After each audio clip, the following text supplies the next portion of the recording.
Health Today, a podcast brought to you by the Triad Network. This podcast is designed to share trending topics occurring within the world and our communities and bring them a behavioral and mental health perspective. Welcome to Behavioral Health Today, a Triad production. I'm your host, Dr. Graham Taylor. In her first guest appearance on Behavioral Health Today, Wendy Byrd shared with us the application of EMDR in the treatment of trauma to help patients accelerate the information processing of their traumatic event and develop a more truth-based assessment and understanding of the event and of themselves in it. It was a great show, and if you haven't listened to it, I would highly encourage and recommend you go back and check it out. In that show, we talked about having her back and doing a show around the impact of untreated trauma. Well, Wendy is back with us today, so happy to have her here.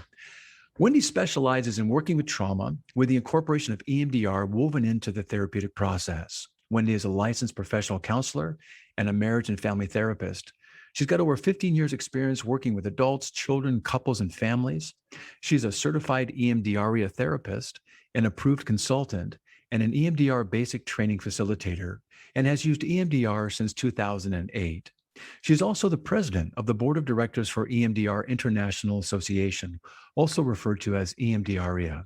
EMDRIA is a nonprofit comprised of more than 10,000 mental health professionals who practice EMDR therapy. She uses a variety of treatment modalities in conjunction with EMDR, including CBT, interpersonal neurobiology, mindfulness, and attachment theory. Currently, Wendy works as a private practitioner in Austin, Texas. Wendy, with that introduction, welcome back. Nice to have you here. Thanks. Thanks for having me back. So great to have you here. You know, as we talk about this topic today, my hope in our show is to convey the truth about trauma. Specifically, I want us to be addressing what we had talked about last time, how trauma and traumatic events can impact us, the effects that we can be left with, how we can recognize the impact of trauma early on. And I really want us to emphasize in a hope-based message, the importance of seeking treatment so that once past traumas don't negatively affect those around us in our lives that are important and meaningful to us, nor limit the potential that we can have in our lives post-trauma. So as we start out, Wendy, define trauma for us and explain how trauma stays due to the way that the brain stores a traumatic event. Yeah. I think we talked about this last time a little bit. People think of trauma as this big experience, but I think one of the things that we try to just put out there is that trauma doesn't have to be this huge experience like war or being in an act of terror or something like that. It really is just anything that kind of overwhelms the brain and the body in the moment. So a trauma can range from all of those things that we just talked about, to a bullying incident as you're on the playground or a teacher who shames you. So it's just a wide range of experiences because it's not really just about the experience. It's about what happens to the body during the moment of the experience. So you're talking about what oftentimes gets referred to as kind of big T and little T traumas. The big T would be the 9/11s, acts of terror, war-related things, or, car accidents, assaults, et cetera. And those are oftentimes pretty easily identifiable, aren't they? I mean, you can't miss those ones. But then they're the ones that sometimes can be a little more nuanced or subtle, and we may not even see them as really being traumas, nor the impact that they can leave us, whether it can be a parent not responding to one's need. It can be a parent being kind of withdrawn, or it can be a bullying on the playground. So there are different types of traumas that we get to be aware of and actually even address in our time today. Yes, that's exactly. I think that's just what people kind of need to realize is because people will discount the smaller things as I should just get over it. Shouldn't be a big deal, but we're just not wired that way. If something hits our body and kind of overwhelms us, then the body remembers. The body is a really smart mechanism, I kind of say, it's built to protect us. So if something feels bad and overwhelming, it stores that information in a way that says, remember this is important. Don't do it again or avoid it at all cost. When you put it that way, I like the way you framed it. We just can't get over it. The idea that, we think, well, maybe, my dad was just that way. My mom was that way, or the school I went to was that way. And, no big deal, and kind of tough it out and muscle through it. But what you're saying is that the way that we are created and the way that we're designed, our brain stores those interactions in very unique ways. Little do we know it. Exactly. And they're stored in such a way that the best part of it is it's meant to protect us in the future. the most challenging part of it is it can have some real impact on us if we don't address it.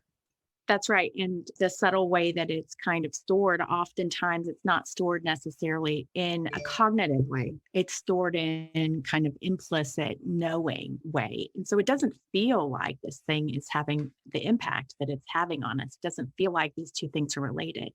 How I'm feeling now when the cold weather comes in, for Right. instance, doesn't have anything to do with that accident that I was in a couple of years ago on that cold, rainy day. The brain doesn't put it together. And so people kind of don't make that connection.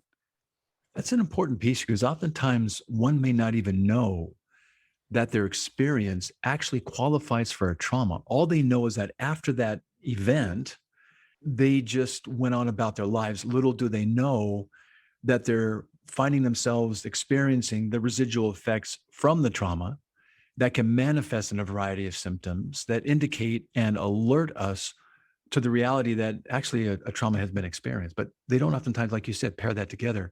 That's a very real piece, isn't it? It is. I find that people that come into my office don't necessarily know what they might be able to identify some of the things, but they don't put it together. Oh, this whole story is working in a way that makes sense to what I'm feeling right now. Yeah. Uh, yeah.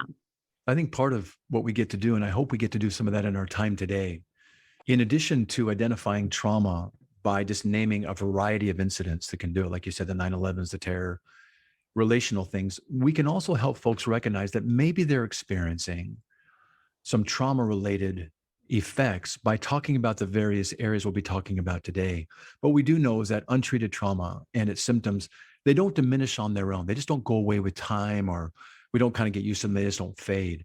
And regardless of the extent, untreated trauma is going to manifest in physical and we know emotional, psychological, and social issues. Describe for us some of the common signs and symptoms that we just kind of generally know would be indicators. Let's start there and we'll kind of move into some other areas that can be indicators. But just come with some of the common signs and symptoms of trauma.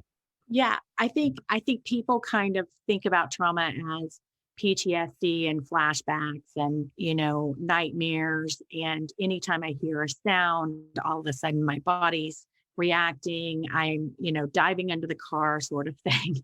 And that is true. That is part of the trauma response. But there's so many more subtle things that we kind of don't recognize, from the emotional tolls, anxiety and depression kinds of things, those broad categories, but also irritability or overfunctioning or trying to control our environment in ways that feel like it'll keep us safe. But in all actuality, it's just the body trying to work out, how do I stay safe in a world that feels very unpredictable and unsafe to me?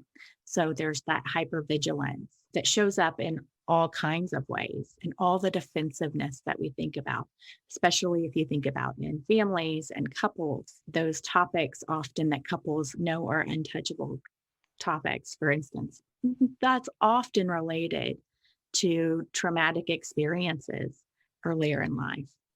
What you're saying here, Wendy, is that while the brain being wired to protect us also may not help us appreciate that we are actually responding in anticipatory ways and in hypervigilant ways. It's actually geared to protect us, but oftentimes the very things that protect us and keep us safe are some of the things that actually interfere unnecessarily and make worse some of the things in our lives. So let's kind of shift just a wee bit here and address maybe the impact of untreated trauma. We know that untreated trauma costs the U.S. an estimated $46.6 billion a year. We know that women are twice as likely as men to experience a trauma. But let's get into some of maybe the more specific areas that get impacted through trauma. Let's start with the person themselves. You began to hint toward it just a moment ago. We know that a number one behavior really that maintains the symptoms of trauma is one's avoidance. So talk about how following a trauma, a person is impacted, including issues of trust, feeling on edge, being with or being in around others. Yeah, I'm glad you brought up trust, because I think one of the fundamental crux of trauma is learning to not trust yourself. Having worked with traumatic experiences and people who've had those throughout their life, one of the things that they have to relearn how to do is to trust their inner knowing, to trust their own voice. Oftentimes, especially in early childhood with their families, they are kind of taught to discount their own emotions, to discount their own knowing. And so they don't know how to make decisions, for Yeah. instance. They don't know how to draw boundaries that are healthy for them, that protect them from getting hurt, or even sometimes knowing what they like and what they don't like, because the system is geared towards scan the environment for danger, protect from that danger. And that's the primary way that the person's walking through life. When you start out like that, it's almost the ultimate betrayal of self. Like we don't know that we should actually be trusting some things because it gets confused. It's actually a betrayal of ourselves, isn't it? That we can't rely upon some things that Yeah, are coming up and to identify them accurately and validly. exactly. And then that has all sorts of repercussions interpersonally and in relationship, because people will kind of feel what's going on. You walk in and you're a little bit anxious. Well, the other person doesn't know what's happening, but they feel the anxiety or the fear. All of a sudden, that person is not being treated in a way that's kind for them, because the other person is reacting to some unknown emotional experience that the traumatized person doesn't even know they're bringing into the room. That's a sad thing, isn't it? Little does a person know, the one with the untreated trauma, that they're actually behaviorally, relationally impacted by the trauma that kind of has them maybe not being as outgoing or as open, or maybe kind of, reticent to engage. And that gets read by other people as, wow, something's going on here. And then they respond not knowing what it is. And the person with the trauma kind of goes, well, see, people don't like me, or I get to feel uncomfortable. They think that I'm weird. And this whole unnecessary hole goes down, Yeah. takes someone down into. It can be a really vicious cycle. And the impact of the trauma has that person misreading cues. So what Yes. most of us would think of as a benign cue, someone who's got trauma is going to read that as danger, and they're going to react in a different way. And so that just starts that cycle of going to where they get hurt, they get re-traumatized, rejected, their relationships aren't thriving. Go around just another lap on that. This idea that at its very best, should we have stayed in that environment, the vigilance we would have, the kind of scanning one's environment could actually be a really great survival technique. But unfortunately, when we're out of that environment where the trauma took place, and we're in healthier environments where it's not bound to happen, one is still using the same defense mechanisms, same security operations. Little do they know it, that can unnecessarily and do impact negatively the relationships that actually could be corrective and really rewarding for them. Yeah, that's exactly right. It's this paradoxical situation almost that they find themselves in. And then, of course, with trauma comes shame. That all of that, there's something wrong with me. I'm doing it wrong. I'm bad. People just automatically reject me. I hear people say I'm cursed, you know, Yes. those kinds of things. And I think going back to the biology is doing what it thinks is going to help. It's scanning for danger because it can't catch up kind of developmentally to go, okay, there's no longer danger. The body, the stress axis is just constantly going and doesn't know how to shut off. That's right. And so the person is kind of trapped. And it gets really scary when you have kind of chronic trauma, chronic stress, because our body's equipped to deal with something that overwhelms us and Mhm. then we can move on. A lot of times we can sort that out. But when there's chronic stress, things like just name calling and chronic Yeah. criticism or rejection, that's when we don't know where the bear is, but we know there's a bear. Exactly. And So it that comes. whole idea of complex and kind of the chronic nature of some just makes the whole trauma experience that much more compounded. We'll be right back after word from our sponsor. Continuing education is both a requirement and a learning opportunity, but finding the right CE provider can be challenging. AATBS, a triad company, offers continuing education for psychologists, social workers, marriage and family therapists, counselors, and behavior analysts.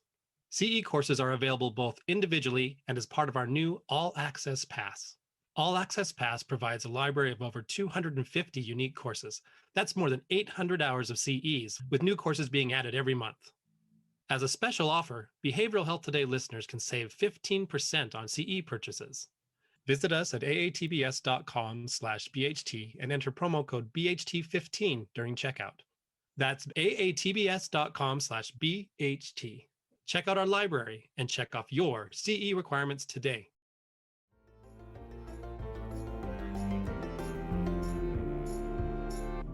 And then later on in life, you start looking at health repercussions.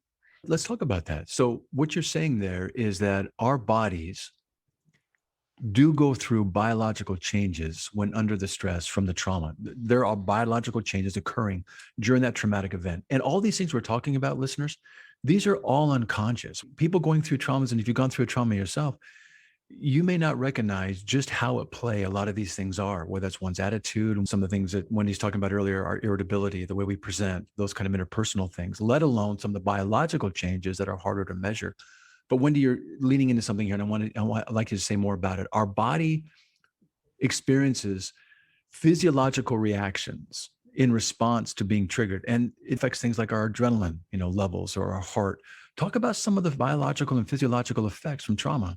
Yeah, that kind of trauma cycle starts going, and we have all of these chemicals that start coursing through our bodies. And what it does is it keeps the body on high alert. And that's good if you're in danger for a moment, because you want to be on high alert. But it's not good if there's chronic danger.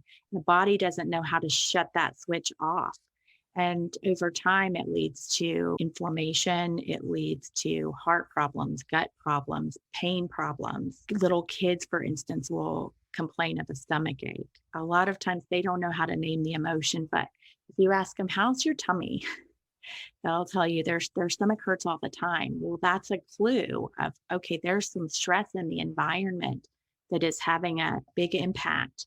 Later on, especially in women, that leads to autoimmune diseases and men heart disease. And so we see in people's 30s and 40s that the repercussions of that stress that's been going on throughout their life. When you highlight it this way, it's really the silent killer, isn't it? The cortisone levels, all the adrenaline levels, all the things you're talking about that get impacted. Again, the very things and the very levels in our body that can keep us safe actually begin to work against us when they're not necessary to protect us. That's right. And we know kids who've gone through higher adverse childhood experiences, for instance, they have smaller brains. So it's affecting our brain size. It's affecting how our brain fires, what parts of our brain fire, the parts that are hypervigilant, again, scanning for danger and misreading cues. So we become dysregulated very easy, over emotional very easy. Shows up in relationships, shows up just, you name it, it's there.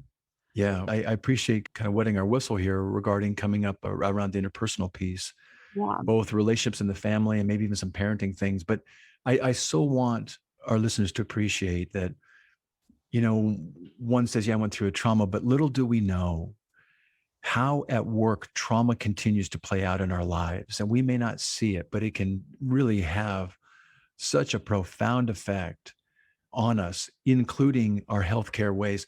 So how about we talk about the impact of untreated trauma with respect maybe to some behavioral changes that we can experience. And we know that in an effort to cope and to manage the emotional dysregulation that's, secondary to trauma, one might use what we could refer to as kind of escape routes and might even delve into some risky behaviors. What are some of the behavioral indicators that one is attempting to manage a trauma? Things like maybe even use of substances sometimes. Yeah, I think use of substances is highly correlated to trauma. And it makes sense because you can imagine all of that stuff underneath consciousness that's kind of churning and activated. And we don't even know why. We just know something doesn't feel good. If I slow down, I don't feel good. Or if I can't get off the couch. So substances will kind of put a wet blanket over that emotional pain and physical pain that we're feeling. It will block out some of the memories that come back and get us in a state where we very quickly change the state of the body and the mind. And if you're not feeling good, that's a pretty appealing aspect. This idea, if we're using, we're not feeling. And we can say that for a number of things, but for trauma, that is particularly true. And the idea, and people aren't even aware why they may be feeling certain things they're feeling. They just know that there's a restlessness or anxiety or some kind of angst that just feels so uncomfortable, so intolerable that I just want it to go away. I want to try and drown it in some way, somehow. And what you also said is a great point. A lot of times in those with trauma, they don't want to stop. As long as they're moving, as long as they're distracted, they don't have to sit with and experience the things that come up when they stop. And sleep can really be a scary thing, because when we're quiet, we have no inhibitions, our filters come down, and all of that stuff comes up, doesn't it? It sure does. Yeah. And drugs and alcohol will help with all of that. But so will things like sex and gambling and shopping and irritability. If you're angry, then you don't have to feel those other things, because you can just kind of lash out at whoever or whatever made you mad. So there's lots of those secondary defenses that come in to keep that trauma at bay so that it doesn't come up and, like you said, just seep in and overwhelm the person. As we're talking about, what the effects are on the person themselves, and then how we can see some of these things get experienced physiologically within ourselves, and maybe even some of the behavioral indicators. We also know that it affects our families. And as you've shared, untreated trauma leaves us emotionally reactive and unregulated. Share with us how you've seen some family members being the ones that are most affected by loved ones with untreated trauma. Yeah, I think it's the people that we're closest to that's going to feel it the most, because it's those people who are likely going to step on our pain, and they're going to get the repercussions of that pain. So they're more likely to trigger us than a person on the street, because they're around us all the time. Yes, exactly. Yeah. And so, whether it's parents passing on their own shame or their own insecurities onto their kids, or it's the fear that their children aren't going to be okay, something bad's going to happen to them, so being overprotective. I mean, that it can show up in all sorts of those kinds of ways. In relationships, when your spouse makes that face that shows you that they're unhappy, you're off to the races, feeling triggered and become defensive. And that defensiveness can look like high emotional reactivity. It can look like shutting down. The body doesn't have a whole lot of choice. It usually either gets big or small or shuts off. It's really good. As you talk about this and what the body does, you've mentioned a couple of times something I want to circle around a bit. It's this whole construct and experience of shame. And shame and guilt are different. Guilt is about something I did. Shame is those things that are happening and these occurrences. It's because of who I am. Shame is such a personal thing. Help us appreciate and give us a little bit more understanding of why shame is such a big part of trauma. I teach people that shame and trauma go hand in hand. They're just best friends. And part of it is when we are in a situation where we're overwhelmed, we're really helpless. Yeah. And that sense of being helpless, whether it's someone yelling at us or a big disaster, that sense of helplessness has shame attached to it. And then we kind of put cognitive meaning to it. Why did that happen to me? Or I must have been bad. For little kids, for instance, they're not going to have the developmental capacity to go, oh, mom and dad are fighting, or dad is an alcoholic, or mom's dealing with this trauma that she had when she was a child. It's just, I'm bad. Yeah. That's how they make sense of it. If parents are upset, I'm bad. And maybe if I can be different, they will love me or treat me better or see that I'm good enough or worthy of love and kindness. Bessel van der Kolk talks about children are meant to be adored. And when we have too much pain of our own, we can't give that to them. That's really good. I maybe that's our segue into this next part right here, because untreated trauma, unconsciously, subconsciously, but very directly impacts parenting. And when you think about parenting, we're talking about it is such a critical and important job, and so very underrated, I believe, and sometimes not so clearly understood as to all that goes into it, whether it's Our task as parents to help hold a child's, emotions and personal reactions and help them metabolize that. But we have to metabolize it ourselves first. And any reactions that we have come up, we got to hold those on our stuff to be available for the child, or to be able to hold that space and do some mirroring, with them in very appropriate and very congruent ways. But you're talking about how with trauma, our emotional dysregulation, the irritability, maybe difficulty managing, anger, for example, like you said, that can just work so counter to the very things we need to be bringing to parenting, and can really create some trauma in and of itself, can't it? Yeah, exactly. What happens is for a lot of our young childhood, our bodies aren't very good at regulating themselves. The baby and toddler and, even elementary school children, they really need us to help them learn how to calm their own physiology down. Otherwise, it just gets out of control. But oftentimes what happens is the child becomes upset. And instead of being able to, I kind of teach my parents, you have to go low when your kid's high. But instead of going lower, the parent kind of doubles down. And then the child becomes even more dysregulated until their body can't contain, and you'll see them crumble. And when they're crumbling, then they get picked up and brought to their room and, told that they're bad, or lots of different things. But what we really want to see them do is to take a breath and kind of, like I said, go low, go slower, talk at a pace that's painfully slow, breathe, make eye contact. Then the child's body can slow down and re-regulate and get back in control. Then you can teach them the lesson, whatever it is. But when they're in that place, if we double down and become more upset, then all they learned was, when I'm upset, things in my environment make me more upset, and I don't have any control over calming down. Yeah, this is really good. This is such an important piece, folks. This idea that when a child is expressing things that children are going to be expressing and need our help in by us joining them, if we are being triggered ourselves because of a trauma, we're not going to be as present as they need us to be. Our fight or flight is going to be triggered in that moment. Our brain is literally going to be lit up by their emotion. And when you talk about doubling down, more times than not, well, sometimes that can just be, a parenting technique to kind of just quell and squash whatever's going on. But for those that are traumatized, they can't tolerate that level of expression in a child. Children don't have we don't have our frontal lobes fully developed to in our early 20s. So we are our children's frontal lobe for quite a bit of their life, but we can't function in that role if we're being set off in our own fight or flight, and we can't be for them what they need us to be. Rather than being able to discipline, which is doing something for our children, we become punishing, doing something to them, don't we? Yeah, that's exactly right. It's a sad cycle. And from all of my experience as a clinician, I've not met parents who want to pass that on to their children. They do it without ever recognizing that they're kind of passing on their own stuff.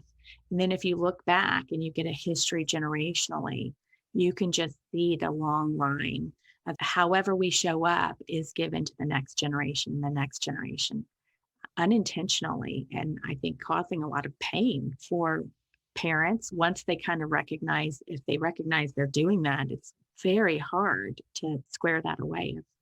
Oh, I did what was done to me. So it becomes a secondary trauma sometimes that we have to work through. It really does. You're talking about how trauma begets trauma unknowingly, and little do we know that in our response to these things, we're actually kind of in our parenting. And this is not about instilling guilt. Right. If someone is parenting from a traumatized past, it's not about that. It's about helping them understand that part of their parenting is naturally going to be impacted, and they can be loving their child to death, but just be so frustrated in those moments and not being able to manage it that they become traumatizing in their response sometimes. You also talked about too, how, if one is parenting from a traumatized place, they can also not just be reactive, but they can also be maybe on the other side of the continuum, if you will, where they can be overly protective, limiting, and that can have an effect on the child too, can't it? Yes, the child can learn that, it's not safe to go explore. And part of what we need to do to grow is explore and even get hurt. There is some resiliency that we get with falling down. So we have to let our kiddos explore and know it's safe. I got your back. I'm here, but I'm confident that you can go learn things, and even if you fall, you'll be okay.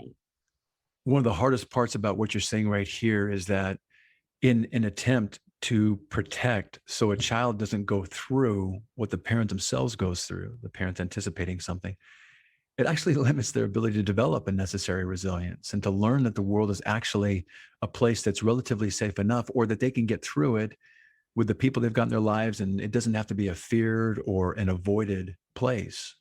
It can also, though, being, when you're talking about being overly sheltering, the other side of kind of trauma and a parent who becomes overly protective, it can limit the child from developing some basic skills, like you said, of like independence, emotional muscle, the resiliency piece. Say a little bit more about that part.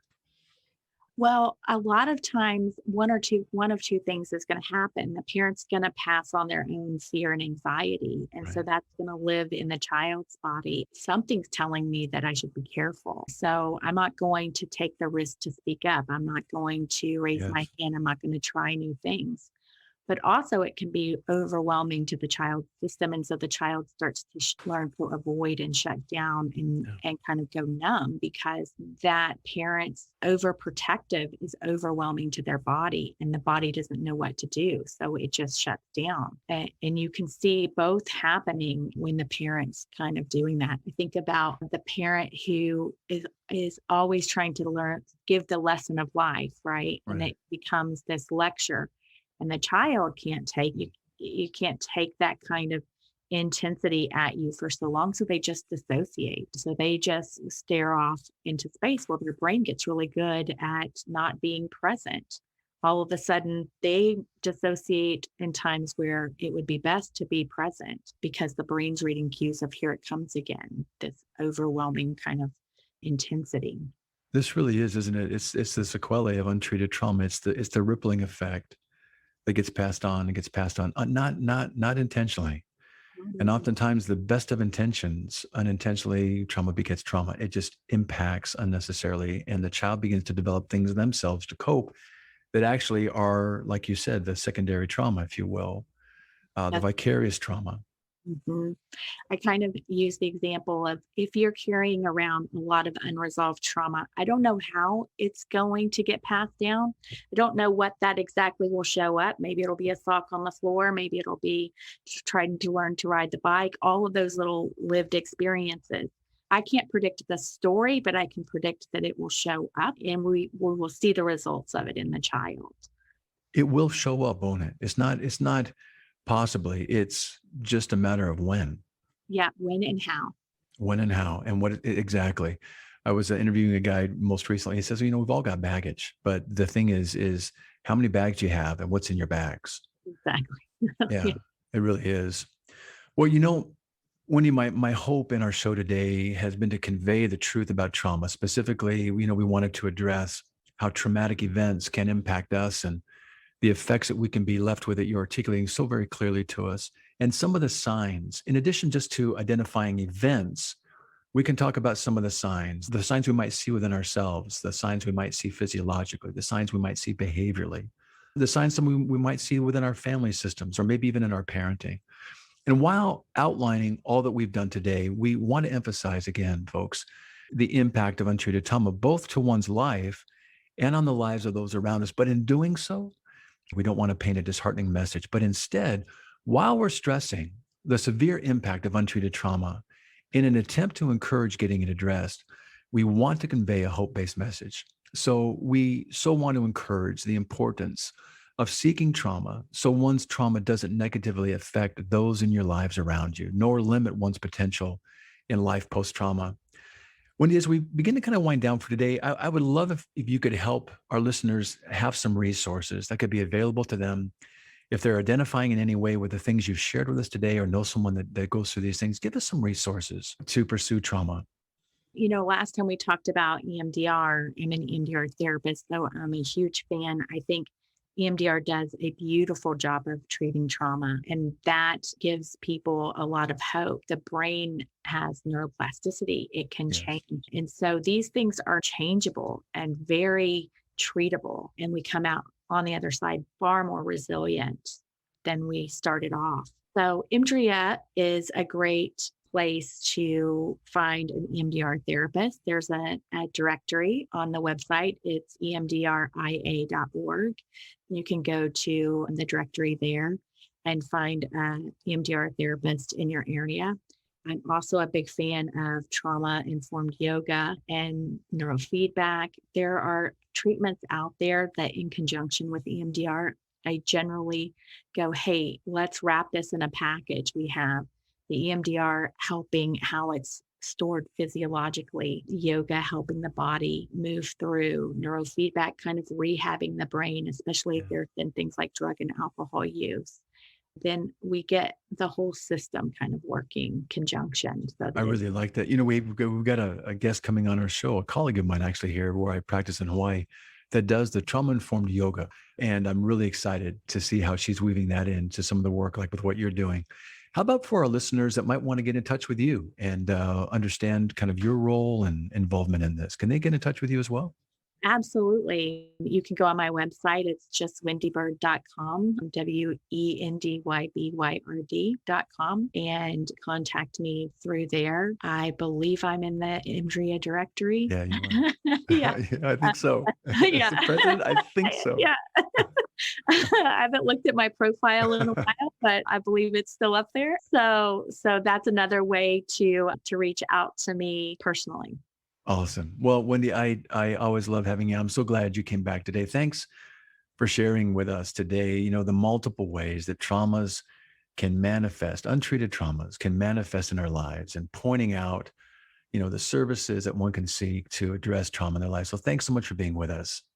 Thank you for having me. Been great to have you back.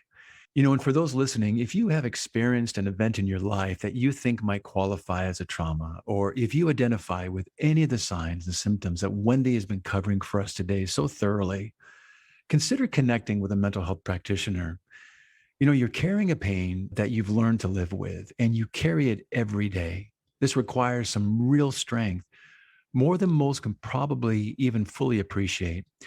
But you can learn how to let it go, and you can be helped in being able to do so. Don't carry a pain of whose origin you had nothing to do with.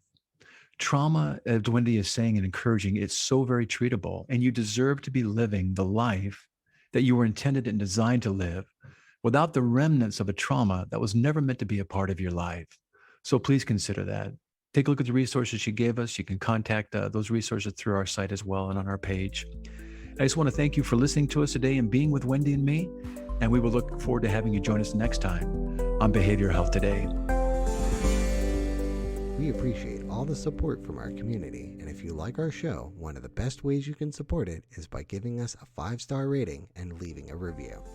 Behavioral Health Today is a podcast part of the Tribe Network, all rights reserved.